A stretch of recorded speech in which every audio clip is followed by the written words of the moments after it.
வணக்கம் உறவுகளே, நான் ரஜித் யாழ்ப்பாணம் மாநகர சபையினுடைய சுகாதார குழு தலைவர் சாரூபன்.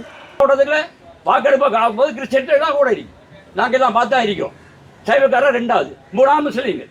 சரியான ரேட்டோட மாடு வார இல்லை. காதில்லாத மாட்டை கொண்டு வந்து உள்ள விட்டு கையடக்க தான் தோட்டம் கொடுக்குறோம். 5 மாதத்துக்கு உட்பட்ட 2 கன்றுக்குட்டிகள் இருந்ததில் எங்களுக்கு மிகுந்த வேதனை அளித்தது. பிடிக்கப்பட்ட மாடுகளை பல கண்டுக்குட்டிகள் இருந்ததாக சொல்லி காணொலியில் கன்றுக்குட்டிகள், அது வயது கூட்ட மாடு, கட்ட அடிக்கிற மாடு. எந்த கள்ள மாட்டு தோடோ, எந்த மாட்டு தோடோ, எந்த கொல்லப்பட்ட மாடோ என்ன தோடு தெரியும். நாளைக்கு இந்த தோட்டுக்கு பிரச்சனை வந்தால் நாங்கள் பொறுப்பில்லைன்னு சொல்லி இருக்கிறோம். என்ன இவர்கள் அந்த மாட்டுக்குரிய உரிமையாளர்கள் சிலர் வந்திருக்கின்றார்கள். சிலரது மாடு சரியான தகவலுடன் இருக்கின்றது. அதாவது மாட்டுக்கு தோடு கட்டின மாடுதான் அறுக்க வேணும், கிடாயருக்கு ஜிஎஸ் துண்ணோடு தான் அறுக்கப்பட வேணும் என்று வர்த்தமானிய சட்டம் இருக்கின்ற இலக்கத்தில் இந்த சட்டம் நீக்கப்பட்டது என்றதை சந்திக்கும். சார், இது புலை இல்லை, அவர்ல புலை இல்லை, அவர் நூற்றுக்கணக்கான மாடு இல்லை, அவர் 2 கடைக்கும் மாடு. மொத்தம் இங்கே ஒரு முறைகேடு நடைபெறுவது உறுதிப்படுத்தப்படும். அது மக்களாக இருந்தாலும் சரி, எங்களுடைய உத்தியோகத்தராக இருந்தாலும் சரி, ஊழியர்களாக இருந்தாலும் சரி, உடனடியாக அவர்களுக்கான சட்ட நடவடிக்கை நாங்கள் மிக விரைவிலே வழங்கி அதற்கான தகவல்களை நாங்கள் மக்களுக்கு தெளிவுபடுத்த. அவர்கள் இந்த இறைச்சிக்கடை உரியவர்களிடமிருந்து ஒரு வருமானத்தை எதிர்பார்த்தார்கள். அது அவருக்கு கிடைக்கவில்லை. பிடிக்க வந்த அதிகாரிகள் வந்து மதுபானம் அறிந்திருந்தார்கள், அவர்கள் காசு கேட்டிருந்தார்கள். இவங்க மது போதையில வந்த போது இவங்களுக்கு அது சின்ன கண்டா தெரியும். லஞ்சம் கேட்டு அதனால் இந்த குற்றச்சாட்டுகள் எல்லாம் பரவலாக பேசு பொருளாக சமூக வலைத்தளங்களிலும் வந்திருக்கின்றது. தோலெல்லாம் உரிந்து ஒரு மிகவும் மோசமான நிலைமையில் இருந்தது. ஆனால் அந்த மாடுகளை நாங்கள் எங்களோட மக்களுக்கு வழங்குவது ஆரோக்கியமான ஒரு விடயமாக இருக்காது என்பது எங்களுக்கு தெரியும். எனவே எங்களுடைய மக்களுக்கு சுகாதாரமான இறைச்சி கிடைக்க வேண்டும் என்ற ஒரு காரணத்துக்காக உடனடியாக நாங்கள் அந்த மாடுகளை வெட்டுவதை தடை செய்து அதிகாலையிலே வந்து அதற்குரிய சான்றிதழ்களை சமர்ப்பித்து வெட்டுமணி நாங்கள் கூறியிருந்தோம். வணக்கம் உறவுகளே, நான் ரஜித் யாழ்ப்பாணம். நாங்கள் இப்போ நிற்கிறோம்டா யாழ்ப்பாணம் கொட்டடி மீன் மார்க்கெட். அதோட பார்த்தீங்கன்னு சொன்னால் ஆட்டிறைச்சி மாட்டிறைச்சி விற்கிற அந்த இடத்துக்கு பக்கத்தில் நிற்கிறேன். நேற்றைய தினம் பார்த்தீங்கன்னா நத்தார் தினம் கொண்டாடப்பட்டது. நேற்றைய தினம் மாடுகள் வந்து வெட்டுறதுக்காக வந்து கொஞ்சம் கொள்கலன் இருக்கு, மாடு வெட்டுற இடம். அந்த இடத்துல வந்து மாடுகள் வச்சிருந்தவையல். அப்போ அதை வந்து மாநகர சபை உறுப்பினர்கள் வந்து வெட்டாமைக்கு தடை பண்ணியிருந்தது. அவையல்குரிய காரணம் நாங்கள் சமூக வலைத்தளங்களில் பார்த்தீங்கன்னு சொன்னால் கன்றுக்குட்டியல், அதோட வந்து சுகாதார அந்த காதுகளில் வந்து பட்டி அணிவாங்கள்ல, அந்த பட்டியல் இல்லாமல் என்ற காரணத்தினால வந்து மாடுகளை வந்து வெட்டுறதுக்கு நிறைய தடை விதிச்சிருந்தவர்கள். அந்த தடைய சம்பந்தமாக வந்து இன்றைய நாள் வந்து இந்த கடை உரிமையாளர்கிட்ட வந்து கதைச்சிருக்கேன், என்ன நடந்தது எப்படி நடந்ததுன்னு சொல்லி. இந்த காணொலியில் கூறப்படுற கருத்துக்கள் அனைத்துமே வந்து அவர்களுடையதே தவிர என்னக்கோ அல்லது என் சேனலுக்கோ எந்தவித சம்மதம் இல்லை என்றையும் இதில் தெரிவித்து கொண்டு வாங்க காணொலிக்குள்ளே போகலாம். நேற்றைய நத்தா தினத்தில் வந்து இந்த மாடுகள் வந்து அறுக்கக்கூடாதுன்னு சொல்லி நேற்று தடை பண்ணியிருக்கிறதா வந்து கேள்விப்பட்டிருந்தோம். அதை பற்றி என்ன சொல்லி? வணக்கம், நான் மாநகர சபையினுடைய சுகாதார குழு தலைவர் சாரூபன். நேற்றைய தினம் என்ன நடந்ததுன்னு சொன்னால், இங்கே இருக்கின்ற எங்களுடைய மேற்பார்வையாளரால் எங்களுக்கு ஒரு தகவல் ஏற்கனவே வழங்கப்பட்டிருந்தது. இங்கே மாடுகள் முறைகேடான விதத்திலே வெட்டப்படுகின்றன, ஆரோக்கியமற்ற மாடுகள், சுகாதாரமான நோயற்ற மாடுகளை இல்லாமல் எல்லா மாடுகளையும் வெட்டுகின்றார்கள். அதற்குரிய சான்றிதழோ அல்லது தோடு என்று குறிப்பிடுகின்ற சுகாதார சான்றிதழோ அல்லது உரிமையாளருடைய அனுமதி பத்திரங்களோ எதுவும் இல்லாமல் இங்கே மாடுகள் வெட்டப்படுகின்றன என்ற தகவல்களுக்கு கிடைத்ததுக்கமைய நேற்றைய தினம் அதிகமான மாடுகளை வெட்டுவதற்கு தயாராக வைத்திருந்த நிலையில் எங்களுடைய பிரதி முதல்வர், சுகாதார குழு தலைவராகி நான் மற்றும் எங்களது கௌரவ உறுப்பினர் நிஷாந்தன் மற்றும் மராமத்து குழு தலைவர் மயூரன் அனைவரும் திடீரென இந்த இடத்துக்கு வருகை தந்து நாங்கள் அத்துமீறி இதற்குள் சென்றதாக கூறியிருந்தார்கள். ஆனால் நாங்கள் இதற்குரிய மேற்பார்வையாளரை அழைத்து அவருடன் தான் உள்ளே சென்று பார்த்தபோது 15 மாடுகள் இருந்தன. 15 மாடுகளுக்குரிய தோடோ அல்லது அதற்குரிய சுகாதார சான்றிதழ்களோ அல்லது உரிமையாளருடைய கடிதமோ எதுவுமே இல்லாத நிலையில் இங்கே மாடுகள் கட்டப்பட்டிருந்தது. அது மாத்திரமல்ல, 5 மாதத்துக்கு உட்பட்ட 2 கன்றுக்குட்டிகள் இருந்ததில் எங்களுக்கு மிகுந்த வேதனை அளித்தது. எனவே உடனடியாக நாங்கள் அந்த 2 கன்றுக்குட்டிகளையும் காப்பாற்ற வேண்டிய நிலைமை இருந்தது. அது மாத்திரமல்ல, ஒரு மாடு காலிலே நோயிட்டு தோலிலே மிகுந்த ஒரு என்ன எப்படி கூறுவன்னு தெரியல, தோலெல்லாம் உரிந்து ஒரு மிகவும் மோசமான நிலைமையில் இருந்தது. ஆனால் அந்த மாடுகளை நாங்கள் எங்களோட மக்களுக்கு வழங்குவது ஆரோக்கியமான ஒரு விடயமாக இருக்காது என்பது எங்களுக்கு தெரியும். எனவே எங்களுடைய மக்களுக்கு சுகாதாரமான இறைச்சி கிடைக்க வேண்டும் என்ற ஒரு காரணத்துக்காக உடனடியாக நாங்கள் அந்த மாடுகளை வெட்டுவதை தடை செய்து அதிகாலையிலே வந்து அதற்குரிய சான்றிதழ்களை சமர்ப்பித்து வெட்டுமணி நாங்கள் கூறியிருந்தோம். அதற்கு உரிய வகையில் எங்களுடைய மாநகர சபையின் ஆணையாளர் அதனை நிறுத்தி வைத்து அந்த சான்றிதழை பார்வையிட்ட போது அவை கிடைக்காத காரணத்தினால் நேற்றைய தினம் 12 மணி வரை அந்த மாடுகள் வெட்டும் நிகழ்வு நிறுத்தி வைக்கப்பட்டிருந்தது. அதன் பின்னர் அவர் அந்த சான்றிதழ் கொடுத்த மாடுகளுக்கு மட்டும் வெட்டுவதற்கு அனுமதி வழங்கப்பட்டுள்ளது. ஆனால் அதற்கு உரிமையாளர்கள் அதை வெட்டுவதை நேற்றைய தினம் விரும்பவில்லை. எனவே அந்த மாடு வெட்டு நிகழ்வு நேற்றைய தினம் நடைபெறவில்லை. இவர்கள் அந்த மாட்டுக்குரிய உரிமையாளர்கள் சிலர் வந்திருக்கின்றார்கள். சிலரது மாடு சரியான தகவலுடன் இருக்கின்றது. ஆனால் என்ன பிரச்சனைன்னு சொன்னால் இங்கே சில முறைகேடுகள் நடைபெறுகின்றன. ஏராளமான மாடுகளை கொண்டு உள்ளே கட்டிவிட்டு அதன் பின் அங்கிருந்து விற்பனை செய்து அது அதன் பிறகு ஏராளமான மாடுகள் இல்ல, ஒரு சில ஒரு வியாபாரி இதுல நிக்கிறார். அதாவது அவரும் ஒரு பொருளை கொடுத்தா அந்த டைமுக்குள்ள அவருக்கு அந்த காசை வழங்க வேணும். அப்படியான ஆட்களுக்கு நிப்பாட்டி வச்சிருக்கிறார். இரண்டாவது முதல் நிலுவை இருந்தும் பெற முடியாத சூழ்நிலை ஒரு 3 லட்சம் ரூபாய் காசு அவருக்கு பிடிச்சி வச்சிருக்கிறார். அதை அவர் உறுதிப்படுத்துவார். அந்த வியாபாரி அதை உறுதிப்படுத்துவார். அவர் தான் இங்கே ஒரு வியாபாரியா இருந்து வெளியிலேருந்து வர மாடுகளை கொள்முதல் செய்து அவருக்கு முட்காசை கொடுத்து அவர் தனக்கு 10 ரூபா வீதம் எடுத்து அவருக்கு காசை கொடுத்து போட்டு 8 ரூபா வியாபாரி கடைக்காரர்கிட்ட காசு வேண்டியலாம விட்டுருக்கிறார். அப்படியான ஒரு கடைக்காரருக்கு மட்டும் மாடு இல்லை, கொடுக்கப்படவில்லை. இல்லையோ இப்ப வாதாடுச்சுல நாங்க சொல்றோம் சார், இது புலை இல்லை, அவர்ல புலை இல்லை. அவர் நூற்றுக்கணக்கான மாடு இல்லை, அவர் 2 கடைக்கு மாடு. நானும் கடை நடத்துறேன், நானும் மாடு கட்டா தெரிவார், காசை கொடுக்கும். அடுத்தபடியா கொண்டு காசை கொடுக்கல. விற்பனை செய்யறவ இல்லை, இது விற்பனை செய்யறவ இல்லை. அவர் ஒரு வியாபாரி என்ற முறையில மாடு கொண்டு குமாரண்டவருக்கு மாடு கொடுக்குறார், ரிஸ்வானுக்கு கொடுக்குறார். 2 கடைக்கு திறந்து மாடு கொடுக்குறார். மாடுக்கு அவர் தான் கொடுக்குறார். தேவையான கேட்டா அவருக்கும் மாடு கொடுத்திருக்கிறார். கத்துறவருக்கும் தொடர்ச்சியா மாடு கொடுத்தவர். உங்களுக்கு தெரியும் இங்க வச்சு மாடுகளை விற்பனை இல்ல. இது நாங்கள் போய் ஒரு கதையை நாங்கள் போய் ஒரு மாட்டை பார்த்து 100 ரூபாத்த வெறுமண்டா ஒரு வியாபாரி 120 ரூபாத்த வெறுமண்டுவா. அப்ப நாங்க சொன்ன இடைக்கு போடும், பாரம் இடைக்கு உனக்கு காசை தரலாம். எங்களுக்கும் பாதிப்பு இல்லை, உனக்கும் பாதிப்பு இல்லை. இப்ப நாங்கள் 100 ரூபாத்தல் மாட்டை 120 ரூபாத்தலுக்கு வேண்டி கொண்டு வந்தா இப்ப 800 ரூபா மாடுன்னு சொன்னா 16,000 அதுல இல்ல. அப்ப அதை அவர் கொண்டு வந்து விட்டா நாங்கள் நிறைக்கு தக்கன காசு அவருக்கு கொடுக்குறோம். நட்டமோ லாபமோ அவரோட. அந்த ஒரு வியாபாரி 2 கடைக்காரருக்கு பலமா போல மாடு கொடுத்துருக்கிறார். நாங்கள் ஒழுங்கா காசு கொடுக்குறாக்களுக்கு அவர் எல்லாம் கொண்டு வருவார். உங்களுக்கு காட்ட இவர் சொல்ற மாதிரி அவர்ல குற்றச்சாட்டு இல்லை சார். ஒரு இவர் சொல்ற மாதிரி அவர்ல குற்றச்சாட்டு இல்லை. இங்க நடத்துற கடைக்காரர் இப்ப அது 22 கடை நடத்த இப்ப 9 கடை, அதுலயும் 8 கடை தான் ஒழுங்கா நடக்குது. நான் புங்கங்குளம் கடத்தி 4 வருஷம். எந்த ஒரு வியாபாரியோ எந்த ஒரு மாட்டுக்காரரை காசு சொல்லாங்க. இதுக்குள்ள சில பேர் மாட்ட வேண்டி ஒரு வியாபாரிட்ட வேண்டி அறுத்தா அதுக்கு தக்கனா கொடுத்தா சரி அந்த பொருளை திருப்பி கொடுப்பான் தானே. ஆறுல போல நாங்கள் அவர்கிட்ட காசை கொடுத்தா அவர் இல்லையாண்டாம பொருளை கொடுப்பாரு தானே. நீங்க காசை பிடிச்சி வச்சுக்கொண்டு என்னந்தா இல்ல நீ தந்தது கூட விலைக்கு தந்த சரியன்ற அர்த்தம். நீ இப்ப சரியன்ற ஒரு பொருளை வேண்டி நீ கூட விலைக்கு தந்துட எனக்கு நட்டம் திறமாட்டேன்னு சொல்லலாமோ? பொருங்கவார் காசு கொடுக்கணும் 500 ரூபாய் மாடு திங்கக்கலாம் வேண்டி போட்டுட்டேன். 100 ரூபாய் மாடு 400 ரூபாய் மாட்டு காசு என்ன கொடுக்குறது?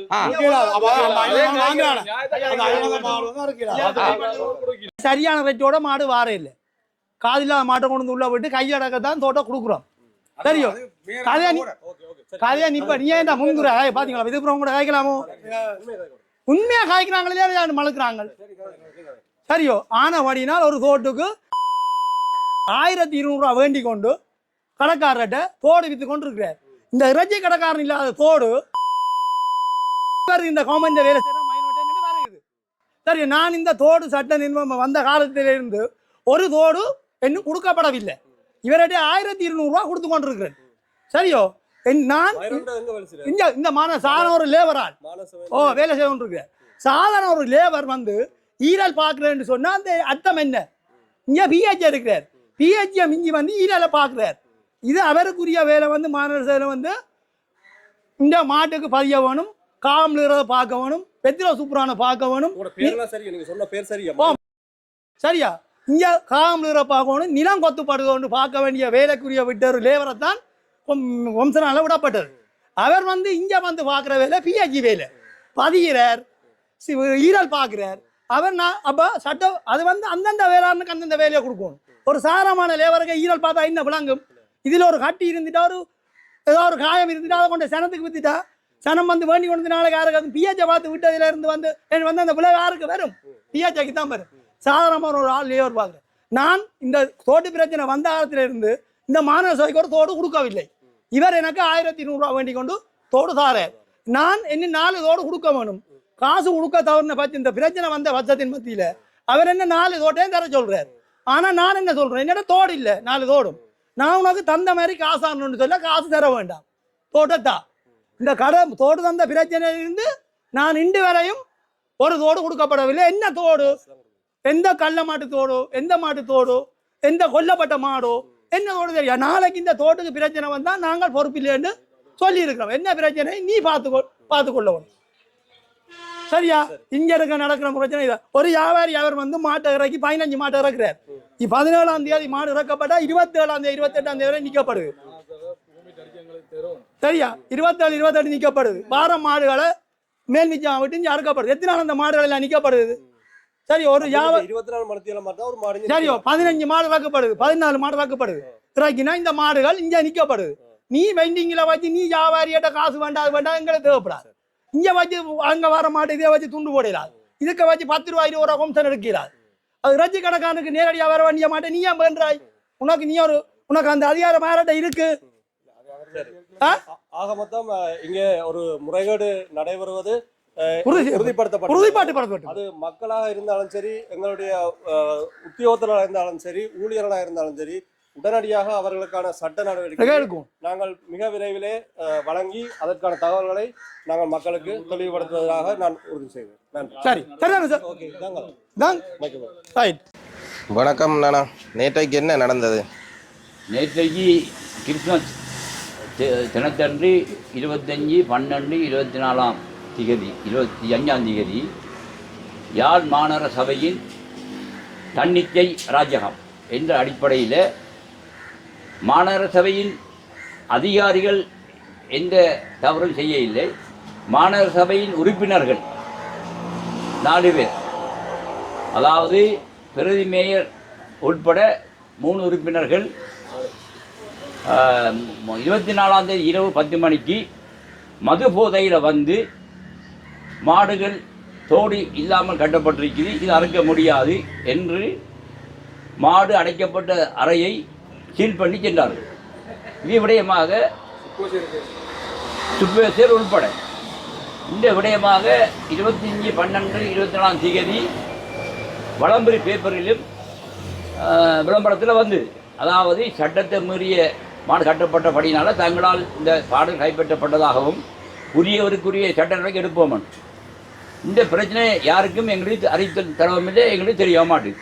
நேற்று காலை 6 மணிக்கு கொள்களத்துக்கு உரியவர்கள் வந்து மாடுகளை வெட்ட எடுக்கும்போது அங்கே சீல் பண்ணப்பட்டிருக்குது. சுப்போசியர் என்பவர் மாடு அறுக்க முடியாது என்ற மாட்டுக்கு தோடு அடிக்கப்படவில்லை என்பதற்காக சீல் பண்ணிக்கிறாங்க மாநகர சபையால். ஆனால் மாநகர சபை சீல் பண்ண தன்னிக்கே கொண்டு உறுப்பினர்கள் சீல் பண்ணு மதுபோதையில் சுப்போசியர் தலைமையும் கீழே. இது ஒரு திட்டமிட்ட சதி, அதாவது இந்த இறைச்சிக்கடை உரிமையாளர்களை வேணுமென்றே செய்யப்பட்ட ஒரு சதி என்று தான் நான் சொல்லுவேன். காரணம் என்னென்றால் அவர்கள் பொதுப்படையாக சொல்ல போனால் இந்த இறைச்சிக்கடை உரியவர்களிடமிருந்து ஒரு வருமானத்தை எதிர்பார்த்தார்கள். அது அவருக்கு கிடைக்கவில்லை, தர முடியாதுன்னு சொல்லப்பட்டது. அந்த ஒரு ஆவேசத்தில் இந்த மாதிரி வேலை செய்திருக்கு. அது தொடர்பாக நாங்கள் மாநகர சபை ஆணையாளர், மேயர் இவர்களை தொடர்பு கொண்ட போது அவர்கள் சொல்கிறார்கள், நாங்கள் இது செய்யவில்லை, அவங்க தன்னிச்சை செய்திருக்கிறார்கள். அதுவும் இன்று கிறிஸ்திய மக்களின் ஒரு முக்கியமான தினத்தை அவமதிக்கப்பட்டதாக செய்கிறார்கள். மிக பிழையான விஷயம் என்பதாக சொன்னான். ஆனால் இந்த மாடு கட்டப்பட்டது வருஷந்தோறும் மாநகர சபைக்கு உட்பட்ட பழமையாக உட்பட்ட சட்டத்திட்டங்கள் அமையத்தான் மாடு கட்டப்பட்ட மாட்டை சுகாதார பரிசோதகர் ஏற்றுக்கொண்ட பிறகுதான் உள்ளுக்கு எடுக்கப்பட்டது. அப்போ நேற்று திடீரென்று இப்படியான சம்பவம் நடக்கும்போது கடை அறுக்க முடியாதுன்னு சொல்ல போது மாட்டிறைச்சி கடை, ஆட்டிறைச்சி கடை எல்லாம் பூட்டப்பட்டது. இதனால் பாரிய லட்சக்கணக்கான நஷ்டங்களை உரிமையாளர்கள் ஏற்றிருக்காங்க. ஒரு 150-200 தொழிலாளர்கள் பாதிக்கப்பட்டிருக்காங்க. அது மட்டுமில்லை, கிறிஸ்டிய மக்கள் தினத்தண்டு இறைச்சி தேவை என்று வரும்போது இறைச்சி இல்லை.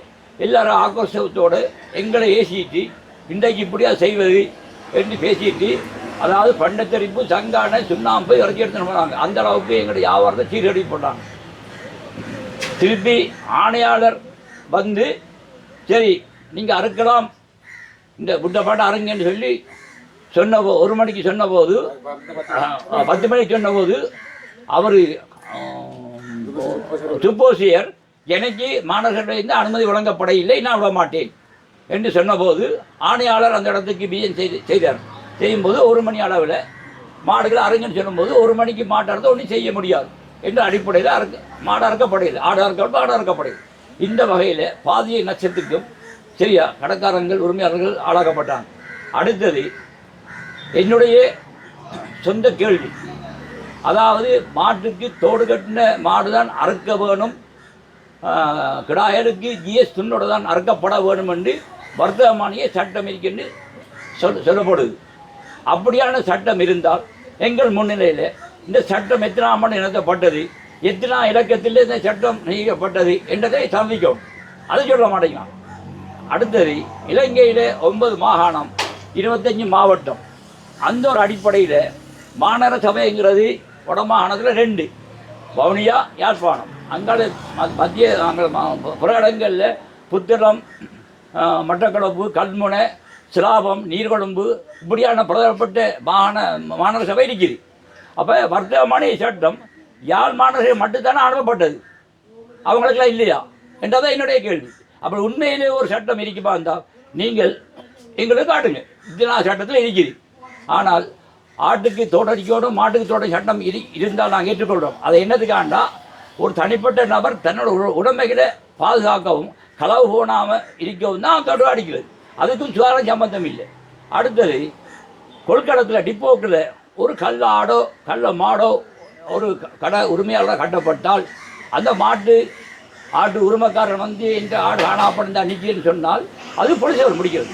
பீச்சில் கேட்பாங்க, இந்த மாடு யாரால் கட்டப்படுது, இவரால் கட்டப்படுது, ஆளத்தான் இவரை பிடிப்பாங்க, உனக்காரு வந்தது அவரை பிடிப்பாங்க, பிடிச்ச போலீஸ் ஆக்ஷன் நடக்கும். அது கிரிமினல் கேஸ். இவர் பிஏஜி எதுக்கு உள்ளடக்கப்பட்டவர், சுகாதாரத்துக்குள் பட்டவர்.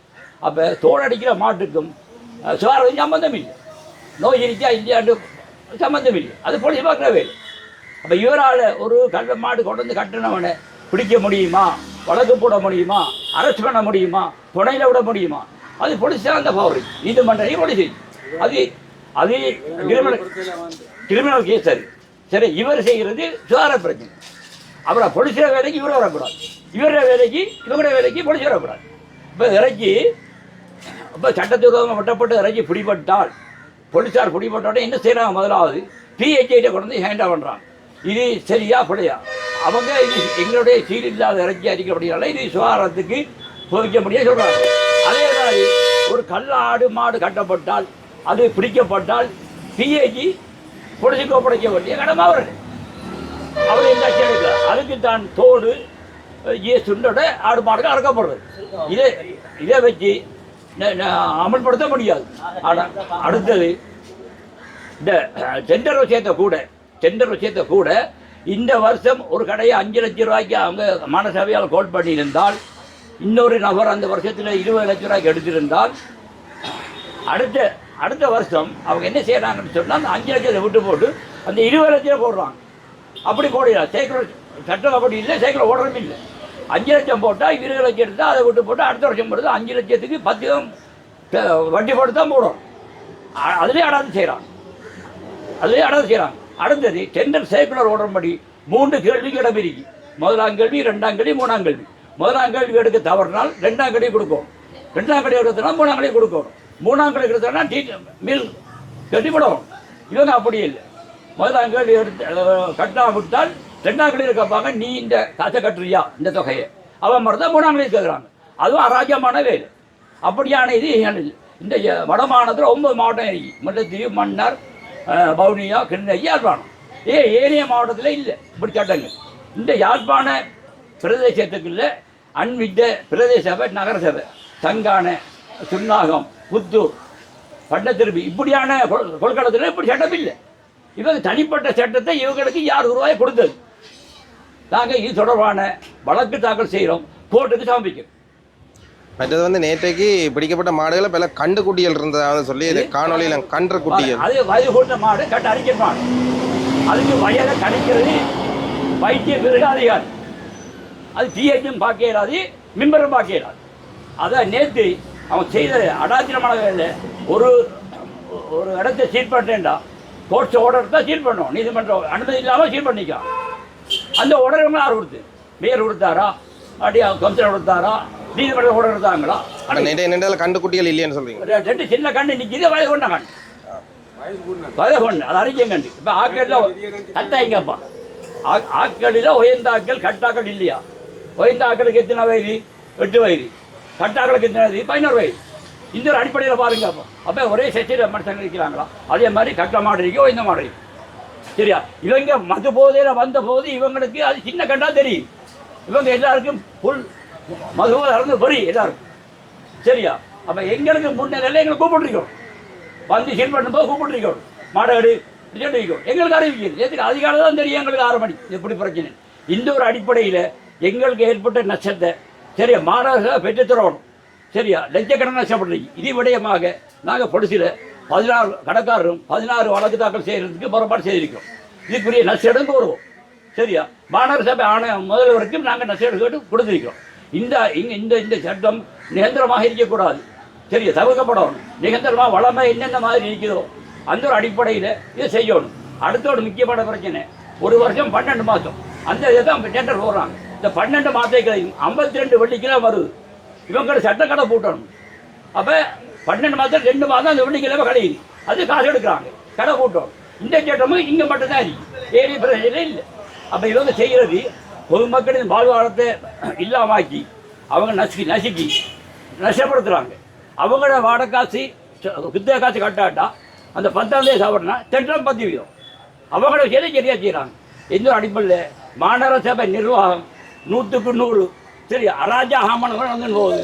இதை மேற்கொண்ட அதிகாரிகள் கவனத்துக்கு எடுக்க தவறிட்டாங்க. இது விஷயமாக நேற்று நடந்த ஒரு நத்தார் தினத்தை அவமதிக்கிறதுக்காக நாங்கள் கொழும்பு பாதருக்கு இன்றைக்கு மாற்றி அனுப்புகிறோம்.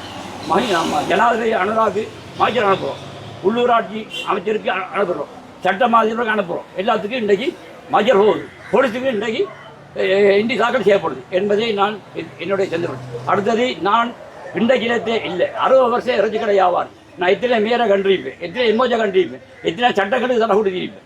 சரியா? ஆனபடினால எனக்கு இந்த சட்டங்களை இவங்க சொல்லிடாது. நான் கேட்குற கேள்வி உண்டு, வட்டமான உடனே கொண்டா சட்டத்தை காட்டு, ஏன் காட்ட மாட்டேங்கிறீங்க? அதை மரப்பெண்ணை ஒடிப்பெண்ணை காட்டுக்கு பார்ப்போம். இத்தனை செக்ஷன்லாம் சட்டம் இருக்கிறது, நாங்கள் ஏற்றுக்கொள்கிறோம். ஆனால் வாய்ப்பேச்சு ஏற்றுக்கொள்ள சட்டத்தை காட்டு, அது காட்ட மாட்டேங்கிறீங்க. அது என்ன காரணம் என்றதான் நாங்கள் எடுக்கிறது. சட்டம்ங்கிறது ஒரு மற்ற மண்டலில் அமுல்படுத்தப்பட்ட சட்டம். காட்டுனா பண்ணி இந்த புக்கு வெள்ளிக்கிழமை கடை போட்டோடும் அப்படி காட்டுங்க. அப்படியா காட்ட மாட்டேங்கிறீங்க? என்ன காரணம்? அதாவது மக்களை நீங்கள் ஏமாற்றி வாழ்றீங்க. இந்த மின்பர் வாருக்கு இந்த எல்லைக்குள்ள வர்றதுக்கு உரிமை இல்லை, எந்த ரைட்டும் இல்லை வர்றது. இவங்க எப்படி இதில் வந்தாங்க?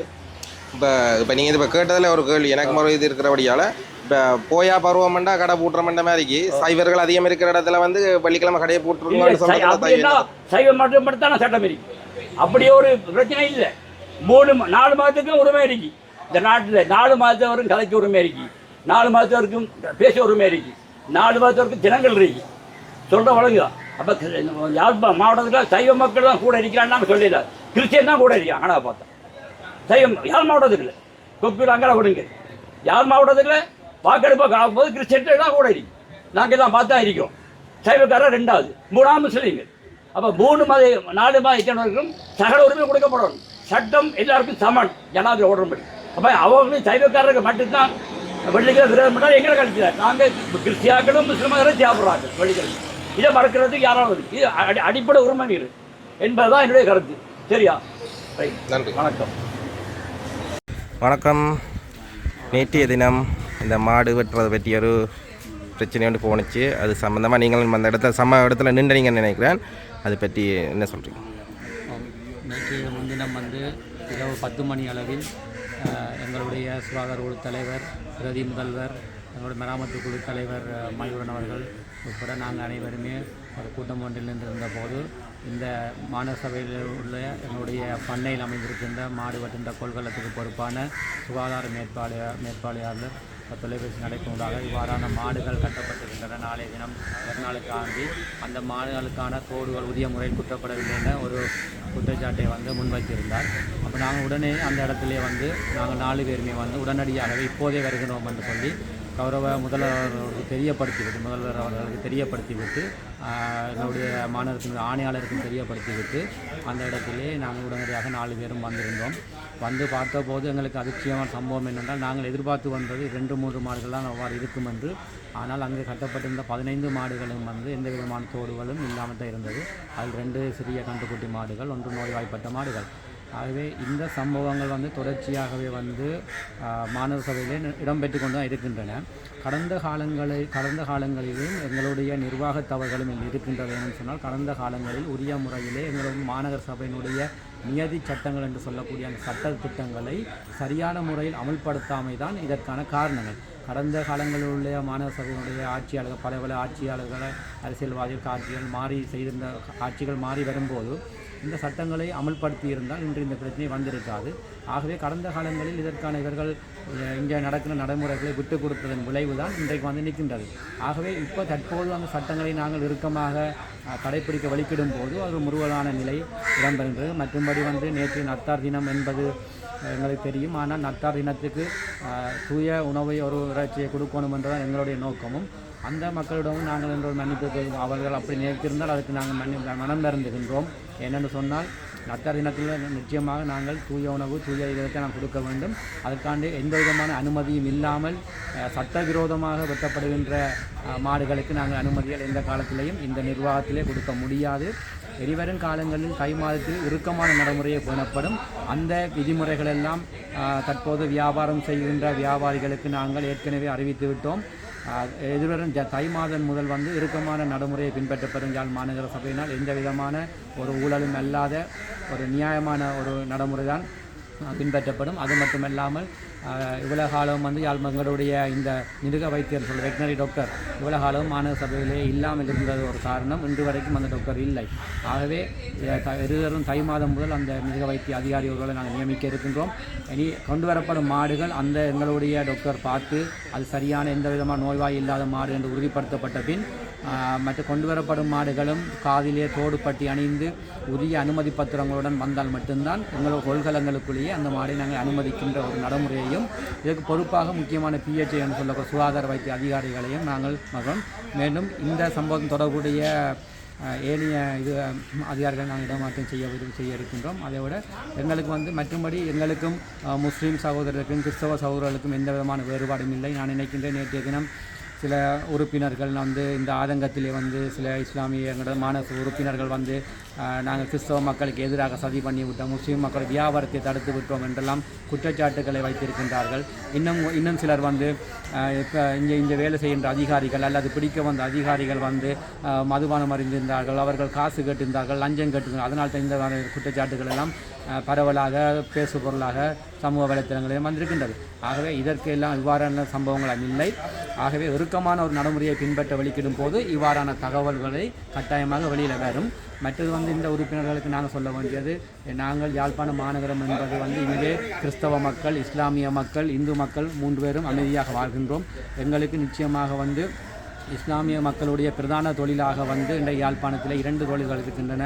ஒன்று இந்த இறைச்சி அவர்கள் காலகாலமாக செய்து கொண்டு வருகின்றார். இன்று நேற்று இல்லை, எனக்கு தெரிந்த 80ஆம் ஆண்டு 85ஆம் ஆண்டு அவர்கள் தான் இந்த இஸ்லாமிய சகோதரர்கள் தான் இந்த இறைச்சியை செய்து கொண்டு வருகின்றார்கள். அதே போல் இன்னொரு பக்கத்தினால் எங்களுடைய இரும்பு வியாபாரங்கள் என்று சொல்லக்கூடிய இரும்பு வியாபாரங்கள் அவர்கள் செய்து கொண்டு வரார்கள். ஆகவே இவர்களுக்கு ஒரு நஷ்டம் ஏற்பட்டால் அது எங்களுடைய ஆட்சியில் இருக்கின்ற எங்களுக்கும் ஒரு கெட்ட பேர் தான். ஆகவே எந்த ஒரு காரணத்துக்காகவும் நாங்கள் அவர்களை நஷ்டமடைய விடப் போவதில்லை. ஆனால் இறுக்கமான விதிமுறையின்படி சட்டத்தை அமலாக்குவோம். அந்த சட்டத்துக்கு கட்டுப்பட்டு அவர்கள் மட்டுமல்ல அனைவருமே வேலை செய்வார்கள். இந்த தை மாதம் முதல் இதற்கான நடைமுறைகளை நாங்கள் மாநகர சபையினூடாக கௌரவ முதல்வர் தலைமையில் கூட்டங்கள் கூட இருக்கின்றது. எங்கள் சுகாதார தலைவர், மராமத்து குழு தலைவர், அதிகாரிகள் உட்பட இவர்களுடன் கலந்துரையாடல் மேற்கொண்டு இவர்களுக்கும் அறிவித்திருக்கிறோம். அந்த நடைமுறையை நாங்கள் இறுக்கமாக கொண்டு வர இருக்கின்றோம். நன்றி.